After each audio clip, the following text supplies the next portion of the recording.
তোমার গেল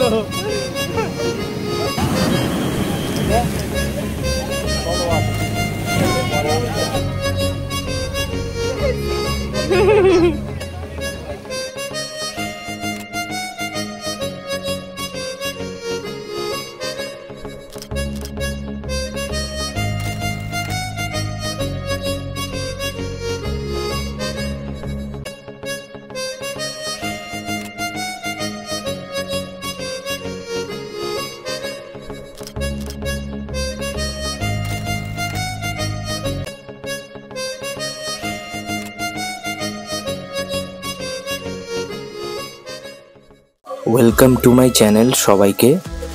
আজ আমি আপনাদের নিয়ে চলেছি এক অসাধারণ ভ্রমণে পশ্চিমবঙ্গের জনপ্রিয় সমুদ্র সৈকত দীঘায়। দীঘার আসল নাম ছিল বেওন। সূর্যের আলো যখন জলরাশির উপর পড়ে, সেই ঝিকিমিকি দৃশ্য আর ঠান্ডা হাওয়ার স্পর্শ মনকে একদম শান্ত করে দেয়। দীঘা শুধু একটা জায়গা নয়, এটা একটা অনুভব। হাসি মুখে ঘুরে বেড়ানো মানুষজন, হকারদের ডাকে রঙিন বাজার, আর সন্ধেবেলায় সমুদ্রের গর্জন, সব মিলিয়ে এক অন্যরকম অভিজ্ঞতা। আর যদি তুমি সমুদ্র ভালোবাসো, তাহলে দীঘা তোমার জন্য একদম পারফেক্ট জায়গা। চলো দেখি এই সুন্দর জায়গাটার কিছু ঝলক আমার চোখ দিয়ে। আপনারা হয়তো অনেকেই জানেন না যে দীঘা পশ্চিমবঙ্গের সবচেয়ে পুরনো সমুদ্র সৈকত পর্যটন কেন্দ্র। জায়গাটির একটি ড্রোন শট আপনাদেরকে আমি দেখালাম।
ইংরেজ আমলে এই সৈকতের রূপ ও সৌন্দর্যের কারণে একে ইউরোপের বিখ্যাত ব্রাইটনের সঙ্গে তুলনা করা হতো।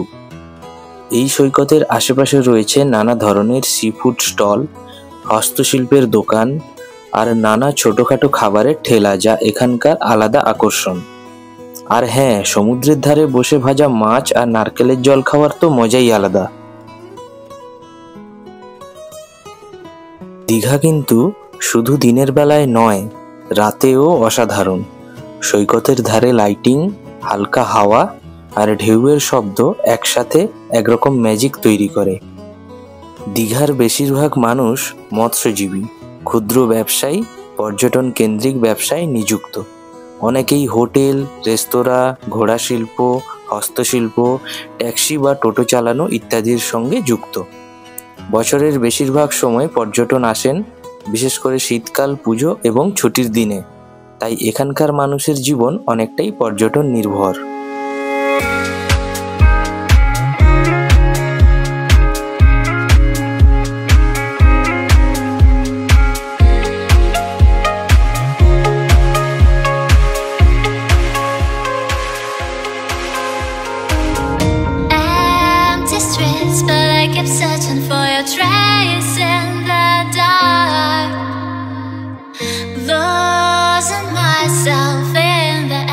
Memories of the end right from the start.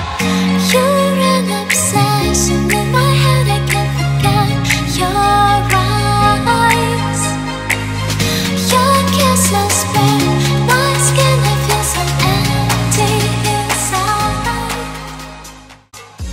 এখানকার মানুষ শুধু সমুদ্রের ধারে বসবাস করেন না, তারা প্রতিদিন সমুদ্রের মতোই বিশাল ও সাহসী জীবনযাপনও করে থাকেন।